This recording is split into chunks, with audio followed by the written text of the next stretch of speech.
मित्र नमस्कार. मी अजय भोईर. आज आपण पाहतोय की आपल्या इथं बाजूलाच पेणमध्ये कोरलगाव वाडी नावाचं एक गाव आहे. ते केबिन मध्ये शिरू नाही देणार. सर्वजण तर सांगितलं तुम्हाला, कारण तुम्ही आता त्यांचे प्रतिनिधी म्हणून की आता आपण उतरूया, जेंट्सना काय होणार नाही. जी लोक कुठं कामाला जातात तिकडून पाणी घेऊन येतात पिण्यासाठी. मित्र नमस्कार. मी अजय भोईर. आज आपण पाहतोय की आपल्या इथं बाजूलाच पेणमध्ये कोरलगाव वाडी नावाचं एक गाव आहे.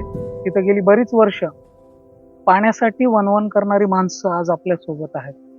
कारण स्वातंत्र्याला 75 वर्ष उलटून सुद्धा लोकशाहीमध्ये लोकांची ही परिस्थिती असेल तर कुठेतरी वाईट वाटतं. मग ही चुकी प्रशासनाची आहे, लोकप्रतिनिधींची आहे, की इथं राहणाऱ्या माणसांची आहे? म्हणजे अगदीच तुम्ही गेलात तर आज फक्त आपण कोरलवाडीचा विचार न करता ह्या पलीकडे जाऊन सुद्धा महाराष्ट्रात अशी बरीच गावं आहेत की ह्या गावांमध्ये आजही पाणी पोचलेलं नाही. मग जलजीवन नावाची योजना आहे ती फक्त कागदावरती आहे का?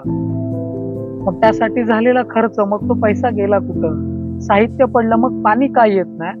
म्हणजे आजही आमच्या देशामध्ये ही परिस्थिती आहे. हे पाहून फार वाईट वाटतं. आणि मला विशेष कौतुक ह्या महिलांचं, आदिवासी महिलांचं करावं असं वाटतं की ज्या जिद्दीनं आज त्यांनी जे आंदोलन केलंय आपल्या गावासाठी, येणाऱ्या पुढच्या पिढीसाठी, आज आलेलं पाणी त्यांना कायमस्वरूपी पुढे राहणार आहे, यासाठी ह्या महिलांचं आपण विशेष कौतुक करायला पाहिजे.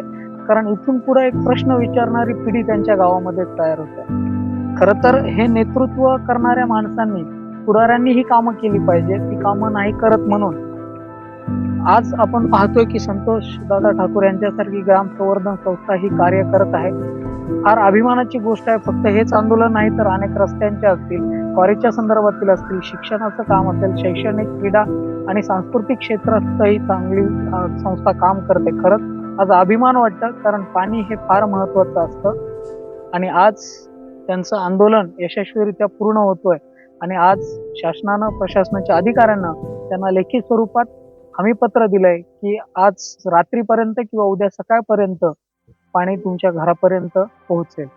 जेव्हा तुम्हाला समजलं की आपल्या गावात पाणी येत नाहीये, मग पाणी आता आणलंच पाहिजे, कारण बरीच वर्ष म्हणजे अगदी 2-3 किलोमीटरवर पुढे सगळ्या गावांना पाणी आहे आणि मग आपल्या वाडीत पाणी का नाही?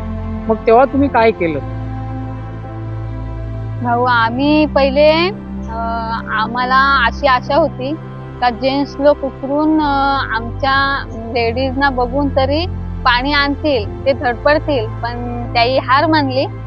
पण आम्ही ठरवलं आमच्या बायकांमध्ये की आता आपण उतरूया, जेंट्सना काय होणार नाही. मग आम्ही संतोष ग्राम संवर्धन मधले संतोष ठाकूर भाऊंकडे आम्ही गेलो. त्यांना विनंती केली, भाऊ असं काही करू नका, आम्हाला लेडीजना बघून जरा आम्हाला साथ द्या. भाऊने आम्हाला खूप हटकारला की असं म्हणजे लक्ष देत नाही, मी असं करणार तसं करणार असं करून. मग आम्ही भाऊंना सांगितलं, भाऊ तुम्ही जसं सांगाल तसं आम्ही करू. मग भाऊंनी आम्हाला सांगितलं की ठीक आहे, तुम्ही मीटिंग वगैरे गावामध्ये घ्या, लेडीज काय बोलतायत, जेंट्स लोक काय तायत. मग आम्ही ते सर्व बघून ठरवलं की ठीक आहे, चला उपोषणाला बसायचंय, तर मग सगळ्यांची एक जूट पाहिजे. तर मग असं संमती वगैरे घेऊन आम्ही ठरवलं की ठीक आहे, उपोषणाला बसायचं आणि जोपर्यंत पाणी भेटत नाही तोपर्यंत तिथून यायचं नाही म्हणून. मग आम्ही, संतोष भाऊने आम्हाला खूप सपोर्ट केला. त्याही जर सपोर्ट केला नसता तर इथपर्यंत आम्ही आलो नसतो. त्याही भरपूर मेहनत घेतली आमच्यासाठी. त्यांचं भरपूर कौतुक आहे. आम्हाला अभिमान आहे की ते आमच्या सोबत आहेत म्हणून, याच्या पुढे पण राहतील. ताई, गेली 3 वर्ष म्हणजे ही योजना, म्हणजे तुमच्या गावात पाईप आले होते, मटेरियल पडलं होतं, सिमेंटच्या गोणी पडल्या होत्या, काम अर्ध झालं होतं, अर्ध बाकी होतं. मग एवढ्याशा कामाला 3 वर्ष गेली. ह्या आधी पाण्यासाठी तुमची वणवण काय होती? म्हणजे तुम्ही पाणी कुठून आणत होते किंवा त्यासाठी काय धडपड करायच्या? आमचं पाणी संपल्यानंतर आम्ही ताऱ्यावरून पाणी घेतात, आपट्यावरून पाणी घेतात. जी लोक कुठं कामाला जातात तिथून पाणी घेऊन येतात पिण्यासाठी.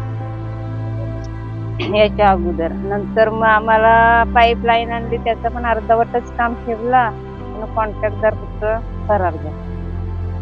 म्हणजे ते काम पूर्ण झालंच नाही? झालंच नाही.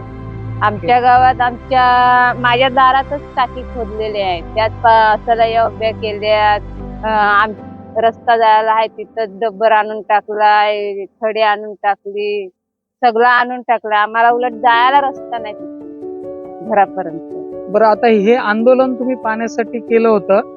आता शासनानं ग्वाही दिलेली आहे की आता हे पाणी तुम्हाला आज रात्री किंवा सकाळपर्यंत पोहोचणार आहे. तर ह्यामुळे तुम्ही तुमचं उपोषण मागे घेताय. तुम्हाला आता पाणी पोहोचतंय तुमच्या घरात, तर तुम्हाला आता कसं वाटतंय की गावात आता पाणी येणार आहे? आता गावात पाणी आल्यावर आम्हाला आनंदच होणार, कारण आमच्या गावातल्या सगळ्या महिलांना पाणी भेटणार, मुलाबाळांना पाणी भेटणार, त्याचा आनंद भेटतो. पाणी तुम्हाला किती लांबून आणायला लागायचं किंवा त्यासाठी काय धडपड करायला लागायची तुम्हाला? आम्हाला अर्धा तास सोडून पाणी 2-2 हंडे घेऊन जायला लागायचं. तेव्हा आमच्या घरापर्यंत पाणी यायचं.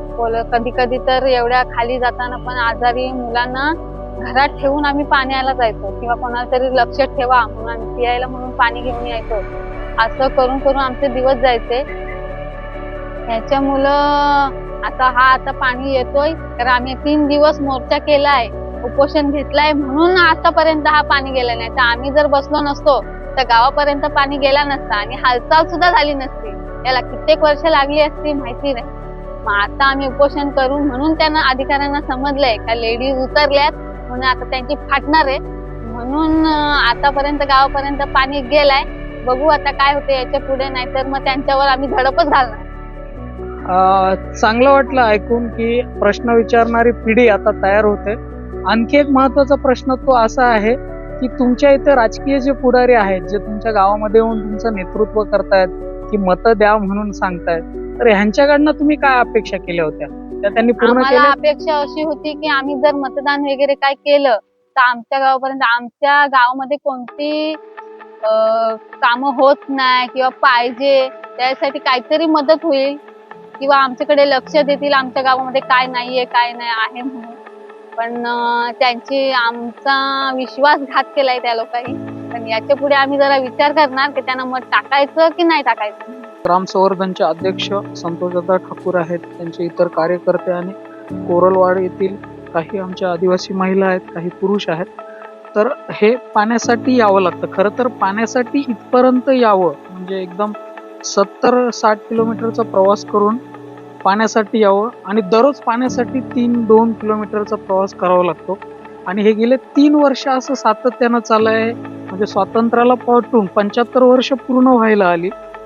म्हणजे कुसुमाग्रज लिहितात की 75 आहे म्हणजे 50ची उमर गाठली, अभिवादन माझं करू नका, विचविनवते हात जोरुनी वाट वाकडी धरू नका.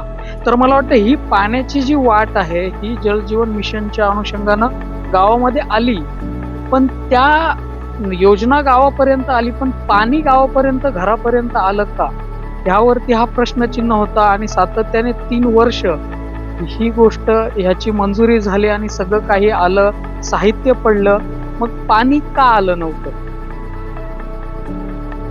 पाणी काही योजनांमध्ये काही त्रुटी असल्यामुळे ते पाणी पोहोचवता आलेलं नव्हतं. त्या सगळ्या त्रुटी आणि लिकेजेस वगैरे काढून आता बहुतांश भागा जोडणी झालेली आहे, तर ते पाणी आज येईल. म्हणजे अगदी आम्हाला तर अपेक्षा आहे आणि त्या गोष्टीचा आनंद आहे. पण त्यासाठी सुद्धा म्हणजे इथं महिला ज्या बसलेल्या आहेत, त्या उपोषणासाठी बसल्या होत्या, त्यांच्याबद्दल तुम्हाला काय वाटतं की इथंवर येण्यासाठी हा 1-2 दिवसाचा निर्णय नव्हता सर? नाही. तर त्यासाठी आम्हाला 3 वर्ष थांबावं लागतं, याबद्दल तुम्हाला काय वाटतंय? असं तर व्हायला नाही पाहिजे की योजना मंजूर झाल्यानंतर ही तात्काळ त्या टाइम पिरियड मध्ये काम पूर्ण होऊन नियमित पाणी पुरवठा सुरू व्हायला हवा आहे, आणि तसं होण्याकरिता आपण प्रयत्न करूयात. ओके, म्हणजे इथून पुढे अशा काही समस्या तुमच्यापर्यंत आल्यावरती तुमच्या कामाची पद्धत काय असणार आहे आता? त्या तातडीने त्याचं निराकरण करून त्या त्वरित योजना पूर्ण करण्याच्या बाबतीत आपण ठेकेदारामार्फत पूर्ण करून घेऊ आपण. धन्यवाद सर. संतोष दादा, तुम्ही कोणत्याही पक्षाचे कार्यकर्ते नाही आहात, तुमचा वैयक्तिक यामध्ये कसलाही फायदा नाही, मग तुम्हाला असं का वाटतं की ह्या लोकांपर्यंत पाणी पोहोचलं पाहिजे? प्रश्न हसण्याचा म्हणजे हसतोय त्याचं कारण असं आहे की माणसाने माणसासाठी, माणसाच्या भल्यासाठी काम करणं, हे संस्कार मला माझ्या संस्थेने, माझ्या संघटनेने. आणि त्या फक्त एक तेवढंच हे आहे की मी पण माणूस आहे आणि तेही माणूस आहेत. तर एका माणसाने दुसऱ्या माणसाची मदत केली पाहिजे, हा एवढाच एक यामागचा उद्देश आहे. आणि त्यामुळे हा एकच प्रश्न नाही, तर रायगड जिल्ह्यामध्ये 976 आदिवासी वाड्या आहेत. त्या सगळ्यांपर्यंत मला पोहोचायची उलट इच्छा आहे की मी पोहोचू शकेन आणि त्यांना काहीतरी माझ्या निमित्ताने मदत होईल, एवढंच. बरं, आता हे काम पूर्ण होत आहे, तर तुम्हाला त्याबद्दल काय वाटतंय? ह्या बाबतीतलं मी नक्कीच क्रेडिट देईन ह्या ज्या उपोषणकर्त्या महिला आहेत. आदिवासी महिलांनी उपोषण करण्याच्या घटना खूप कमी आहेत सर. आणि त्याच्यातल्या आमच्या ह्या वाघिणी ज्या आहेत त्यांनी स्वतःचा त्याग गावासाठी केला नसता तर आज काय अजून किती वर्ष ही योजना पूर्णत्वास आली नसती. त्यामुळे ते क्रेडिट सगळ्या इथे ज्या 7च्या 7 उपोषणकर्त्या महिला आहेत आदिवासी, त्यांनी एक पूर्ण त्यांच्या समाजाला संदेश दिलेला आहे की आपण जर संघटितरित्या न्याय मागितला, संघर्ष केला तर आपल्याला न्याय मिळतो. हेच माझं आत्ताचं स्टेटमेंट आहे. ते आजच्या आजच मारायचे त्यांनी. आत्ता तर मला ते बोलताना काय बोललेत की 6 वाजेपर्यंत, मी 6 नाही अगदी 8-9 वाजेपर्यंत का होईना अख्खं गाव तिथे आहे, काय होतंय. पण नाही झालं तर मी सांगतो, आणि मी लय विचित्र माणूस आहे. ते केबिन मध्ये शिरून नाही देणार, सर्व देणार तर सांगितलं तुम्हाला, कारण तुम्ही आता त्यांचे प्रतिनिधी म्हणून इथे सांगायला आलेला, त्यामुळे तुम्हालाही ते माहिती असायला पाहिजे. ठीक आहे, द्या तिकडे बघा जरा.